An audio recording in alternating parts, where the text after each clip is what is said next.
Hello everyone, this is Domina Mara, and today I have a special guest. We have Q from Q Whips, who is going to be showing us what he does and telling us how he makes his whips and what inspired him. And then I'll show you what he made me for Pride. He also sent me a card with kitty cats on them and, of course, replacement crackers. Okay. Hello! I'm just gonna give a quick introduction for my viewers. Hello everyone, this is Domina Mara and welcome back to my YouTube channel. Today we have a very special guest with us. Their name is EQ and we will get to who they are and what they make in just a second. But for now, if you are new, go ahead and click the subscribe button, turn on notifications so that you know when I have new content coming out. I post new videos every Saturday or live stream at 1 p.m. Pacific time. I also create shorts as well as other educational videos and have a second channel at Mara Domina, so go check that out afterwards. I have 3 subscription tiers here on YouTube and you can find that on my About page on my channel. Alright, so today we are welcoming EQ. Would you like to be called EQ or Eric? Q is fine. Okay. There's a million Erics.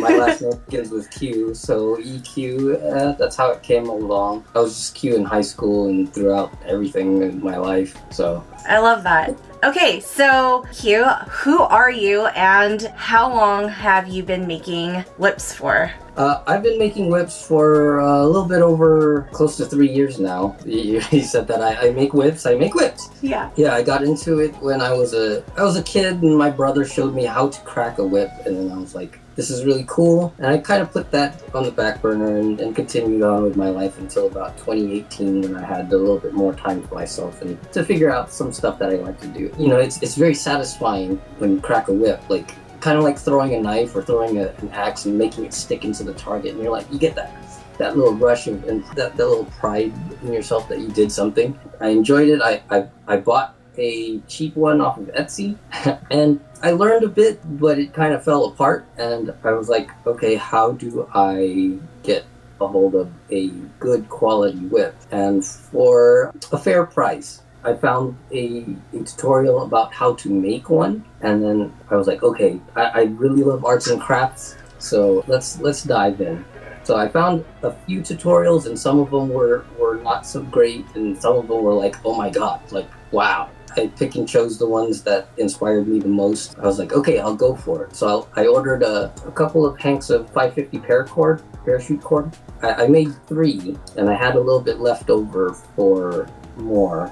I'm also in the flow arts community, so lots of poi, lots of staff and fire spinning and all that jazz, and nobody there did whips. So I knew a few things, a few combinations. I started bringing mine to the flow arts meetups. And a couple of my friends there were like, wow, these are awesome. Where did you get these? I was like, I made them. And they're like, can you make me one? I was like, sure.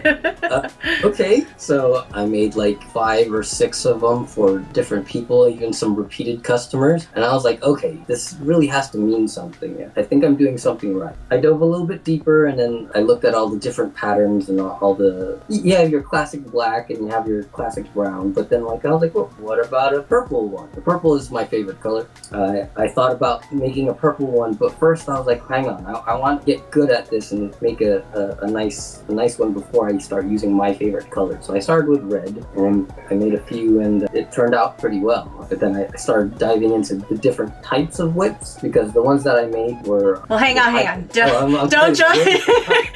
I've got more questions for you. Don't spill out all your secrets just yet. Okay. I'm going to stop you there and give you a little time out because I want to circle back to the beginning of this question and I have 2 additional questions. First of all, what was your brother doing with a whip?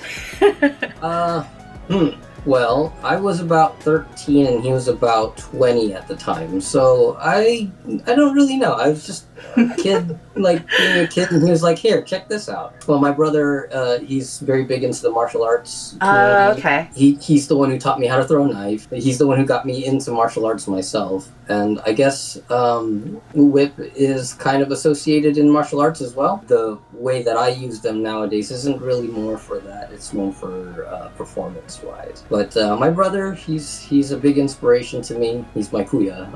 I'm Filipino. I don't know if... I'm Filipino too. looked at you, I was like, I'm Chinese Filipino too. Yeah.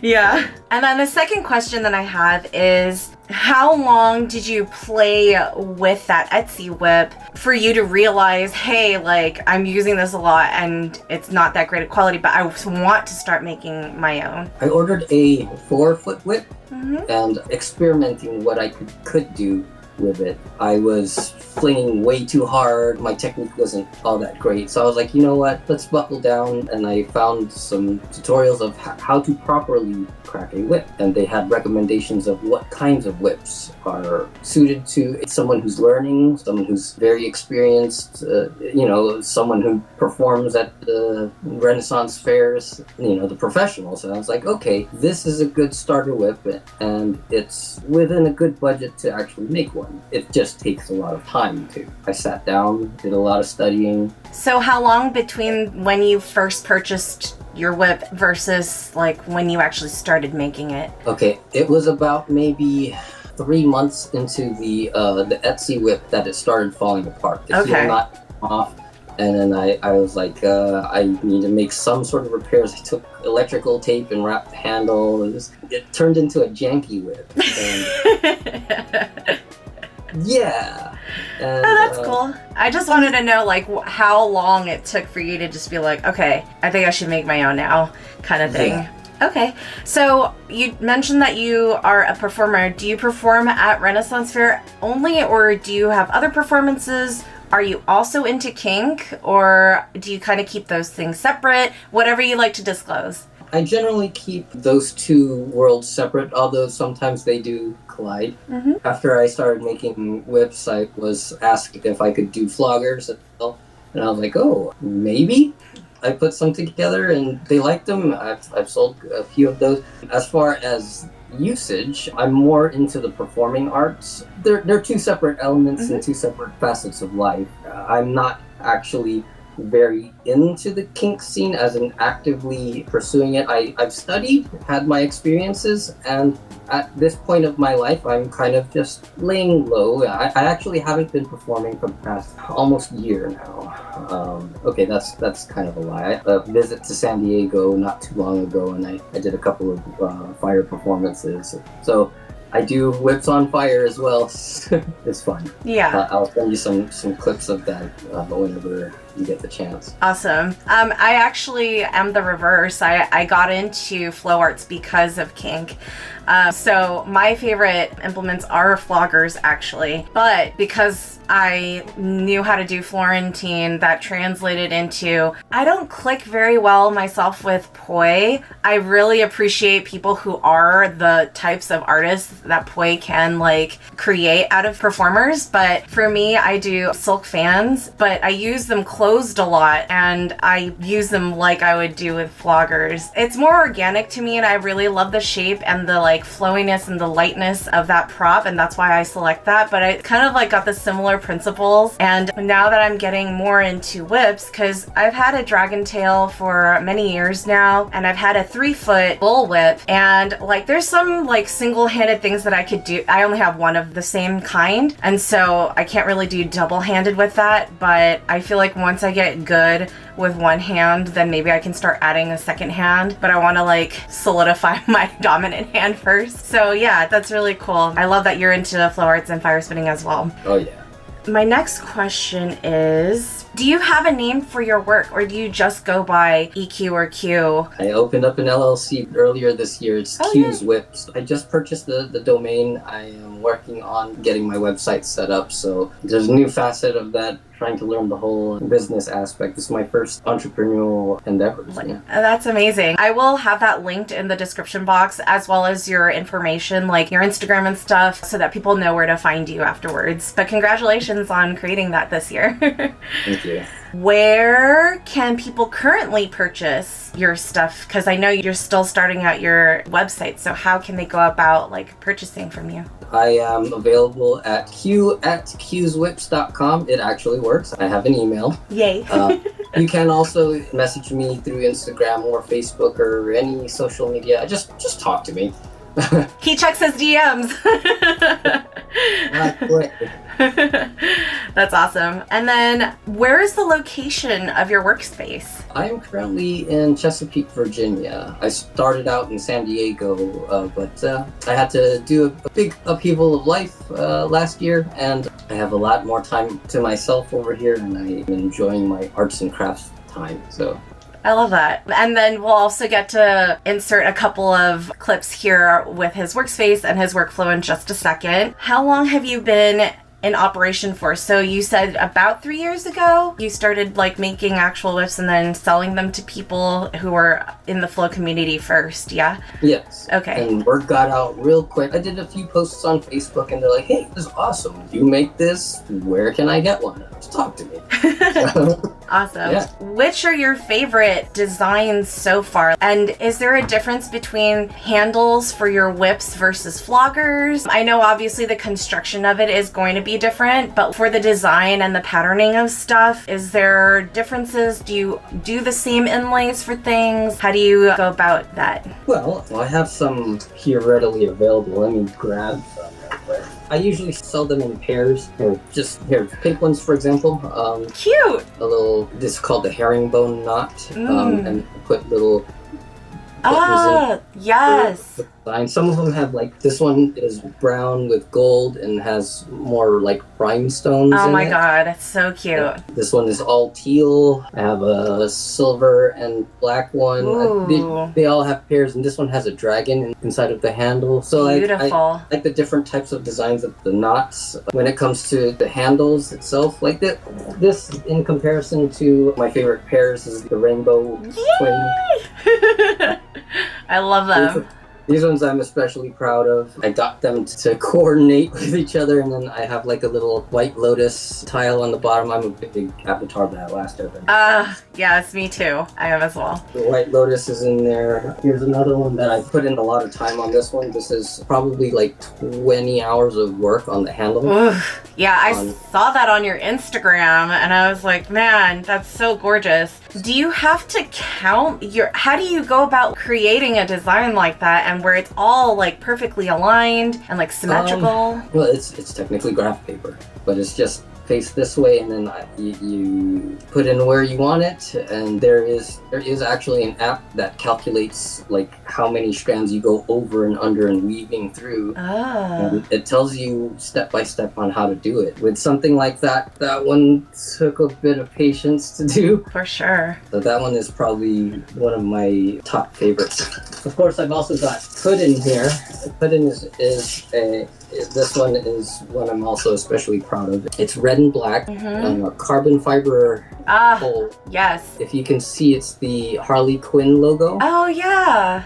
And it spells the word pudding.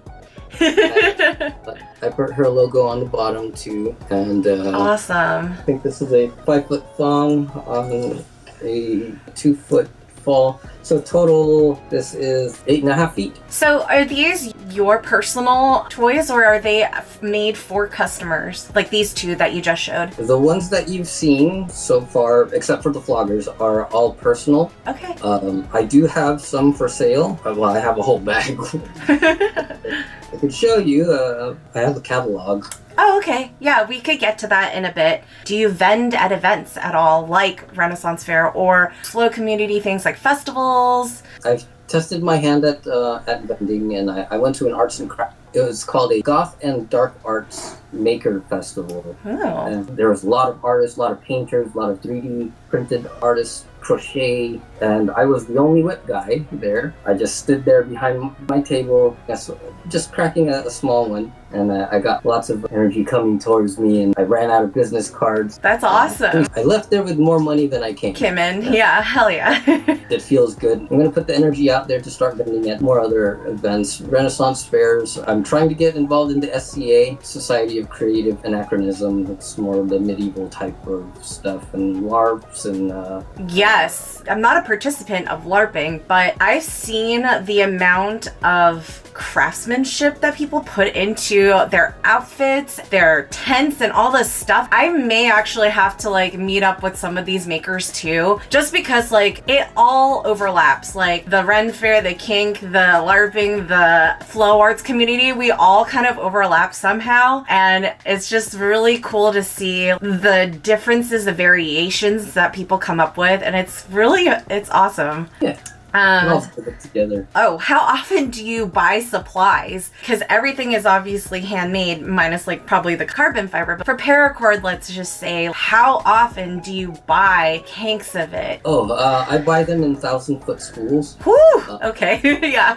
When I run out of a color and it's a color that I want to do repurchase. Red is a special, black is a special. A lot of people love turquoise, a lot of people love purple. I've run out of those. I also make glow in the dark. I haven't actually advertised those to sell. Maybe I will soon. Usually I'll tell myself, if I sell another whip, I'll buy another spool.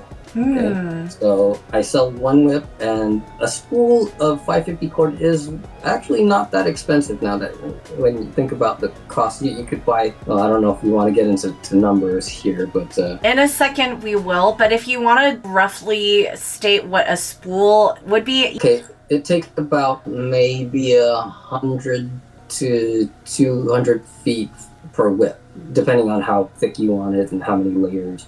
100, 200 feet, then you get a spool that has 1,000 feet. You can probably make about a good 8 or 9 whips at least. What's the average length of a whip that you've found that people have purchased from you? Is it like 3, 5, 8? Like what is the general footage that people like to use? Generally, the ones that I've been selling are anywhere between 6 to 8 feet long, total length. Some measure by just the thong. The thong of the whip is the main body of the whip, and some include the handle. I always state that in total this is an 8-foot whip, 16-inch handle or something like that. 6 to 8 feet is a good starting point. If you get lighter or shorter, it's a really fast whip because it's smaller. So feel it out and then decide if you want to go shorter or if you want to go longer. I've gotten some requests of like, can you make a 12-footer? Can you make a 15-footer?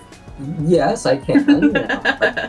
Are you ready for that? Yeah. I do encourage safety. I even, inside of my bag, I include a pair of safety goggles. Like if like somebody wants to try it out, your eyes are very important. And for something that can travel upwards 1,500 miles per hour, I do encourage safety. That's awesome. I do as well. If they're asking me, what do you think is good? I'll tell them what I think. Do you have experience with a whip? And if they tell me no, I'm like, okay, well, what do you know? Or if I have them in front of them, I could show them the methods that work best. The different technique that you can do, like for a snake whip with very, very little to no handle, I wouldn't be doing all these intricate ones because it's so close to my body and it's scary. But if I'm using an Australian stock whip with a long handle, it's much more comfortable for me to do the intricate patterns.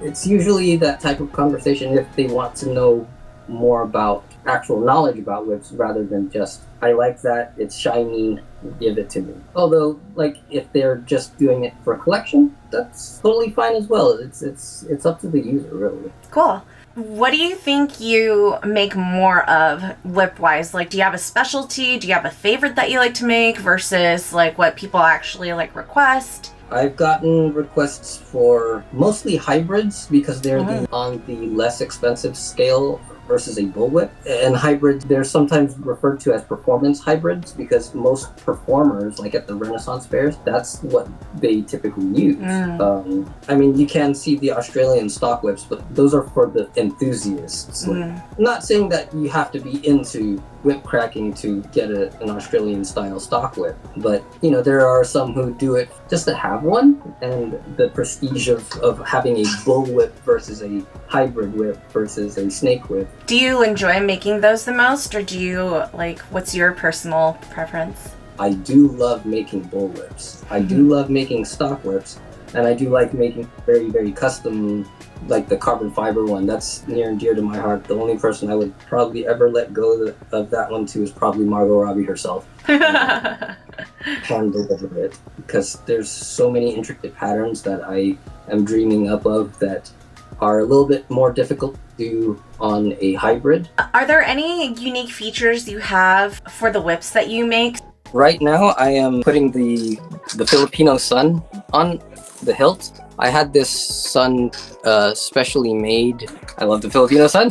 I'll be making more of those. I used to just like etch the Q in it. Now that I'm getting more established, and I'm going to start branding it a little bit more. Unfortunately, my audio did cut out for the rest of our interview, but this is the perfect time to showcase this beautiful rainbow snake whip that Q made for me. I've always wanted one out of paracord because you can have this ombre effect, and after testing it, he actually told me about LA WhipCon, which I was able to attend at the beginning of the year and actually meet him in person and witness some fantastic whipping.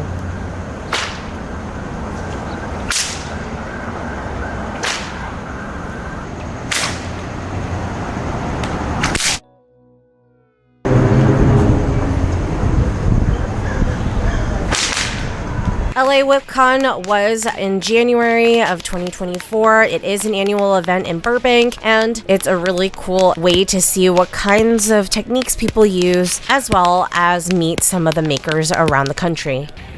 So this is some of Q's whips. He said this one glows in the dark, this one does, and then this one stays. Can I get footage of you too in your fabulous outfit? Absolutely, yeah. So this is a little bit of my artsy side. Here's one that I'm especially proud of. I call it Puddin. If you the one that has Puddin. The Harley Quinn, right? I weaved in Harley Quinn's signature diamonds. Yeah. Put her on the concho on the bottom. Beautiful. So it's a carbon fiber handle, so you can see all the texture in That's so cool. It's lightweight. I'm gonna use her for the competition today? Single whip competition, and then I'm gonna be using these in my double whip competition. Hell yeah. The rainbow. The rainbow twins.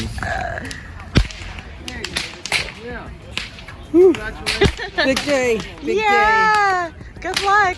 Thank you. And then this is the Kingdom Hearts one. Cute.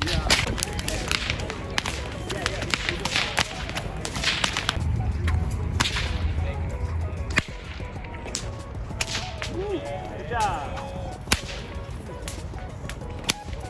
Oh. There you go. Yeah.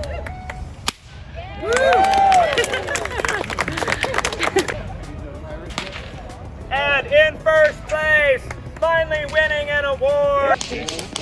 Whip cracking competition. Oh, I'm just watching. Oh my God. Albert Einstein's here. Yo.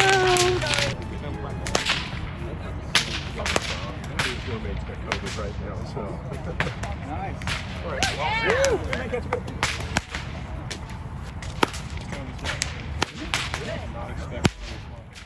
Anyway, thank you so much for joining us on EQ's interview. All of his information is down in the description box below. If you like this video, give it a thumbs up, share it so that other people can learn more about whips and whip making and whip cracking. Subscribe and click the notification bell so that you know when I have new content out. I post every Saturday at 1 p.m. Pacific time, or I live stream. Don't forget to follow my socials at Mara Domina for daily news and updates. And until next time, keep it kinky, everyone.